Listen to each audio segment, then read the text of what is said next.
Let's get started, Francois. Hello everyone, I'm Francois from Clickteam. So I will be showing you a few things that we are doing right now. Unfortunately, I do not have much to show because we are in the middle of working. We're still in beta version for most of the things. And we haven't started a very big project right now. So I will be showing to you the Flash exporter, the Blu-ray version of Multimedia Fusion and the new object created for it. And then I will describe how to convert an extension, a C++ extension, into a Java extension. So first of all, the Flash exporter. I don't know if you have tried this, but I will show you a Flash game. So I click on the HTML file.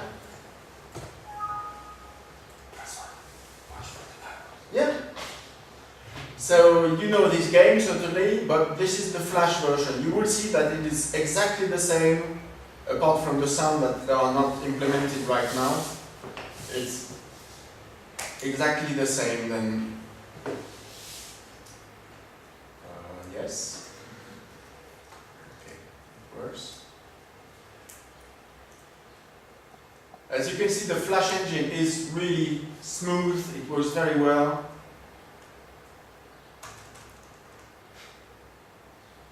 And actually, I was very surprised by Flash because it's a really cool API.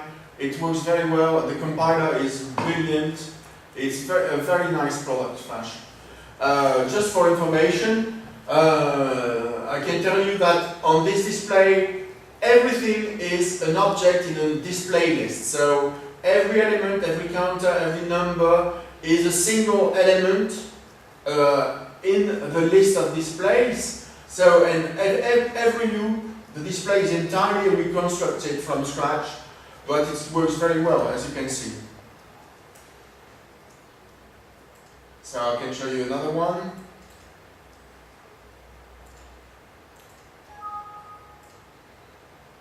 The old Basilis.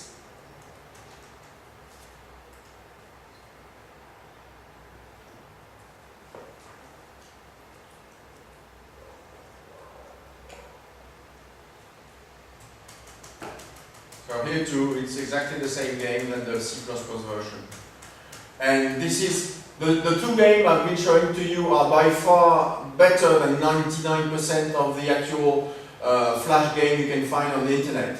And they are created with Multimedia Fusion, which means in a very simple way. We have high hopes for the Flash runtime because we think that it will be the easiest way to create games and good games on the Flash platform. So I can show you the HTML used to implement the Flash. So there you've got the object instruction. There you've got to specify the class ID of the Flash player. Then the ID, the name of the file, the width, the heights.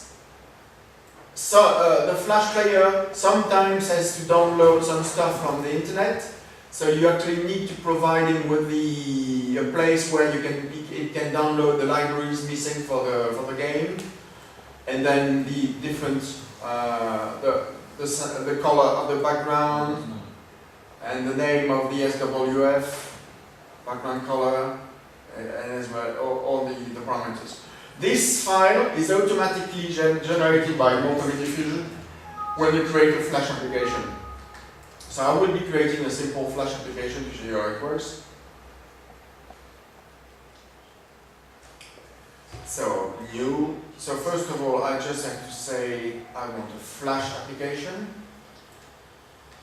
and I'm going to change the size of the window. It's big. Yeah. Right. I'm going to make a wonderful bouncing ball. So, bouncing ball won't work. Just remove that. And a few events.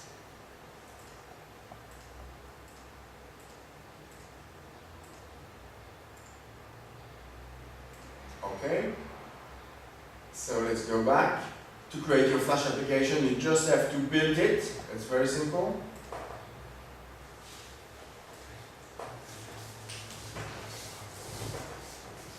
Creating a Flash application takes a bit of time, so now because it's actually compiling all the sources in a temporary directory, so it's recreating the entire runtime. But you know, it's a process that works very well. Takes a couple of seconds.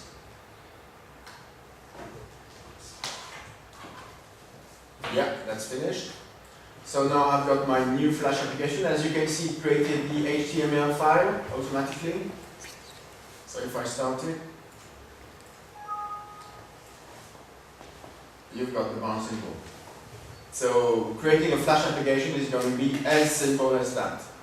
If you want, we provide something that is called Moshi. I have to find it. Where is it?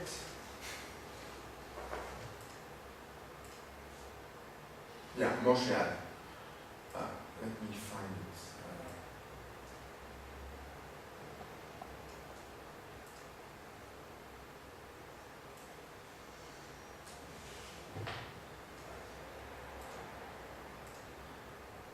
Yeah, use Moshi Ads.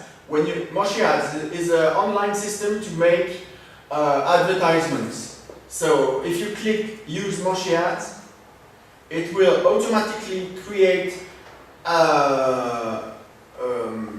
advertisement pages inserted between the levels of your application. So it's going to be automatic. It will connect to the Moshi Ad server, display the advertisement, and if a user that uses your product clicks on the advertisement, you make money. So it's a very simple way to make money, for you to make money.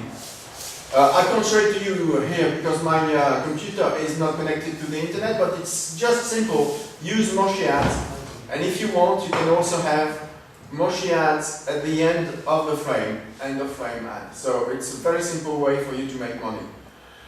The Flash runtime is not going to be free because we have the Flash only works with MP3 sounds, and MP3 sounds you have to pay for them.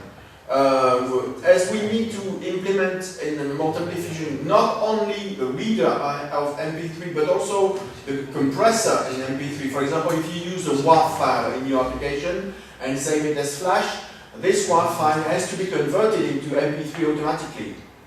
So we have to take a whole lot of MP3 routines, and it costs quite a lot. So the Flash runtime is not going to be free. So what's going to happen is going to be, you will have a new version of Multimedia Fusion, normal version, and then you will buy the Flash add-on. You will run the installer of the Flash add-on, and it will enable you to create Flash application on your machine. The Flash, we have no real price right now. We think it's going to be about $75. But on the first month of the sale, you will have a very big rebate. So if you buy it very soon, you will have it for very cheap. But the price I've been giving to you is not fixed. We're not sure of anything. So what's left to do in the Flash runtime? I still have to implement the sounds, which are not done because Eve has not started to work on the MP3 libraries. So once the sound is done, everything else is done. So we can have a beta version. So I think we'll have a beta version sometime in September, and we plan a release version at the end of the year. If you have any question, don't hesitate to ask. Yeah. What are the speed implications of Flash? Is it slower than regular virtualized? Yes, it's a bit slower, of course, because it's already a language, so it's not direct C++. Yeah. But as you've seen with Zeb, it's quite fast. Yeah. So I think that 95% of the game will be able to run on it. But you know, if it's a hardware accelerated game with zillions of sprites all over the place, then it will be quite slow. And also, Flash is usually scalable because of the vector. It's not scalable. It works on bitmaps because MMF is based on bitmaps. So can you scale the bitmaps? I do not know how to do it, and I